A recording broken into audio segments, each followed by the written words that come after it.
Thank you for having me. My name is Ronke Kosoko, Chief Executive Officer, Maritime Innovations Hub. We are the convener of the Blue Economy Investment Summit in partnership or collaboration with the Federal Ministry of Marine and Blue Economy and its agencies, Nigeria Maritime Administration and Safety Agency, NIMASA, National Inland Waterways Authority, NIWA, Nigeria Shippers Council, and Nigerian Ports Authority, and other agencies under the Federal Ministry of Marine and Blue Economy. Our Maritime Innovation Hubs is a center for maritime activities that seeks to be the anchor and the rallying point for series of innovation in maritime economy, advocacy, innovations in maritime governance, maritime education and funding, innovations in e-governance, port operations and management, policy advocacy, and government relations, which we do very well, public-private dialogue, with facilitating public-private dialogue, infrastructure financing, and ultimately a leading private sector-led think tank specifically for the industry. Like I said, we're working in collaboration with the Federal Ministry of Marine and Blue Economy and its agencies. And we've been working together since inception, from the onboarding of the Honorable Minister and his team to a whole lot of work that has been done behind the scenes. So the Blue Economy Investment Summit is actually convening policymakers, investors, development partners, academia, and the private sector players to chart a clear roadmap for sustainable investments, innovation, to attract investors and reforms across Nigeria's maritime and coastal sectors. So in a nutshell, the milestones at the event is going to take place over a 3-day period, about 90 plus speakers across 50 plus sessions.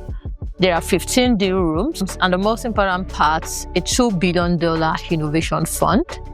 There's going to be a launch by the Federal, His Excellency President Bola Ahmed Tinubu, GCFR, and the Honorable Minister for Marine and Blue Economy, Dr. Adeboyega Isaka Oyetola, CON. They are going to be jointly launching the project 1 million jobs. Also, they will be launching 111 marine ambassadors.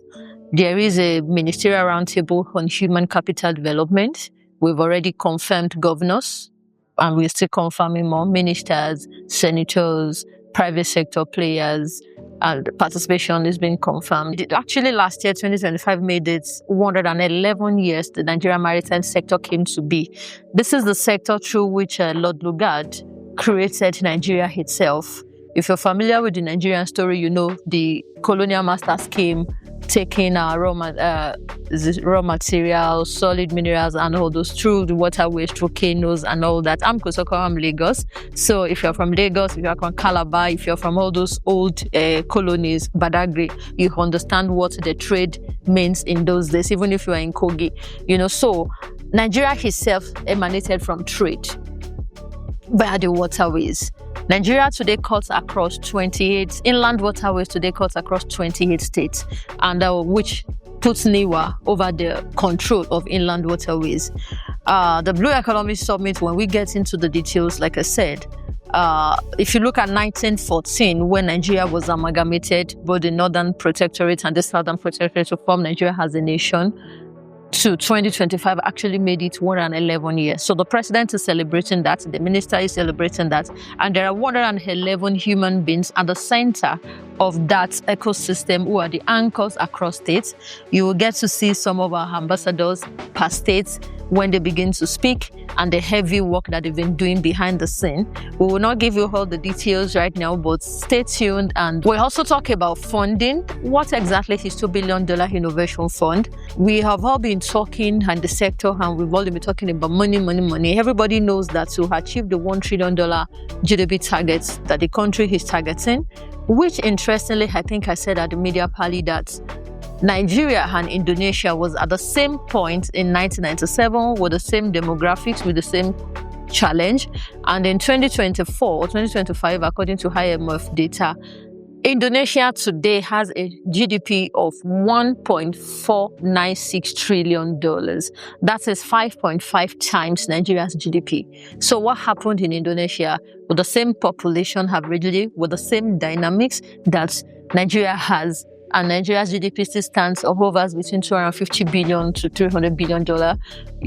We will not be talking too much about data now, but we're just putting in perspective that if a country can achieve that, so it means our goal as a nation to achieve the President Bola Ahmed Tinubu's goal to have a $1 trillion economy by 2030 is achievable, but we still have a $700 billion gap, So we have a 2035 agenda also on the table. So when we are closing these gaps, it's very certain in Nigeria, everybody has the same problem. There is a need for funding. So we are not coming to talk about funding. We have two major funding ecosystem, one from within the country and one from outside the country. And they are ready to fund bankable projects across every spectrum of the sector.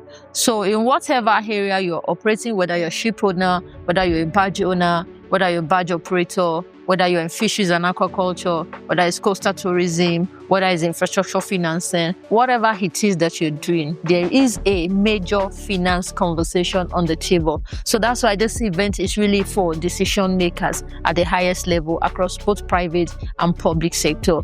And for more details about the event, kindly visit the website showing on your screen or call the numbers on the website.